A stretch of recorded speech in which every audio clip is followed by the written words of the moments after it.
world louder than ever.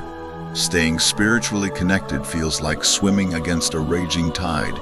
You want to pray, but a notification pulls you in another direction. You want to remember Allah, but your mind is wired for endless scrolling. And before you know it, the Quran gathers dust while your feed keeps refreshing. But is it even possible to stay close to God when everything around you tries to pull you away? Let's talk about it, because you're not the only one who feels spiritually dry. Even the best of us fall into periods of distraction, but Islam doesn't leave us without a way back. Let's begin with the truth. Your heart was created to remember, verily. In the remembrance of Allah do hearts find rest. This means the opposite is also true. The more distracted you are from Him, the more restless your soul becomes. And modern life is designed for distraction.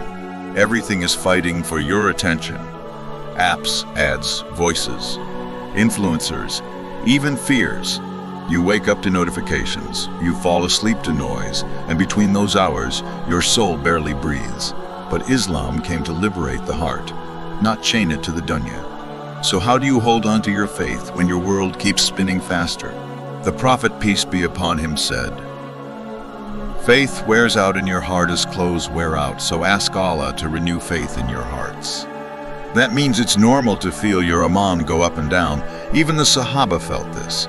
So don't panic, and definitely don't give up. You're not broken, you're just human. But the key is to return, over and over again, because every time you return, you become stronger. The Prophet, peace be upon him, called Salah the pillar of the religion, he said. The first thing a person will be asked about on the day of judgment is the prayer. If that's sound, everything else will be sound. If that's corrupted, everything else will crumble. Modern life makes you rush prayer or delay it, or abandon it, but that's exactly why it's your weapon. 5 times a day. You're given a chance to unplug from the world and reconnect with the Creator. Guard it, even when you don't feel anything, even when you feel far from God, because it's in that moment of resistance that your sincerity is being tested. Would you drink from a cup that has poison in it? Every scroll, every TikTok, every reel is feeding your mind something. And over time, it numbs your heart, desensitizes your eyes, and rewires your soul. The Prophet, peace be upon him, warned us. A time will come when holding on to your religion will be like holding hot coal. We're in that time, so be intentional. If something keeps pulling you away from Allah, cut it, even if it's popular, even if it's viral, even if it's everyone's favorite show. Your heart is more valuable than views. Your akira is worth more than trends. Your company shapes your destiny. The Prophet, peace be upon him, said, "A person is upon the religion of their close friend, so be careful who you take as a friend." Ask yourself, who are you following? Who are you spending your time with? Are they pulling you toward Allah or pushing you toward the dunya? The people you scroll with, laugh with, spend time with will either strengthen your soul or slowly kill it. Don't underestimate the small moments.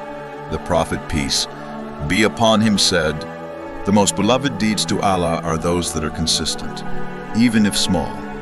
You don't need to memorize the entire Quran tomorrow. Start with 5 verses. 1 page, even 1 ayah, but read it with presence. Repeat. Astaghfirullah, Subhanallah, La ilaha illallah. While walking, driving, before sleeping, the goal is to embed remembrance into your daily life. Because the more your tongue remembers him, the more your heart follows. Sometimes you'll pray, but feel nothing. You'll read Quran, but it won't move you. You'll say Subhanallah, but your heart is quiet, and that's okay. Even the Prophet, peace be upon him, made dua. "Oh, turner of hearts, keep my heart firm on your religion." So ask yourself, what's dimming your light? Are you feeding your heart, or just your distractions?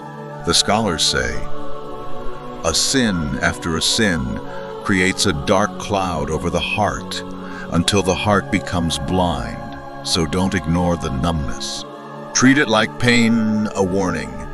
Return before it gets worse. You don't have to delete the internet. But you do need discipline. Try this. No phone 30 minutes after Fajr. Block distracting apps during Salah times. Use your screen to learn, not just to scroll. Don't be mastered by your device. The Prophet, peace be upon him, said, "Among the signs of the hour is that knowledge will be taken away. We're surrounded by knowledge, but distracted from it. You have Qur'an apps, tafsir, khutbahs, scholars at your fingertips. But if you never seek, you'll never grow. Don't try to do it alone. The Prophet, peace be upon him, constantly made dua for guidance, light and sincerity. Make this your daily dua. Allah, help me remember you, thank you, and worship you in the best way.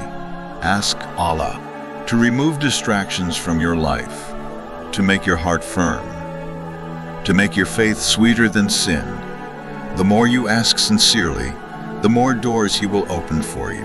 The Quran says, "And do not obey the one whose heart we have made heedless of our remembrance." Your heart is your most sacred space. Don't give it away for free.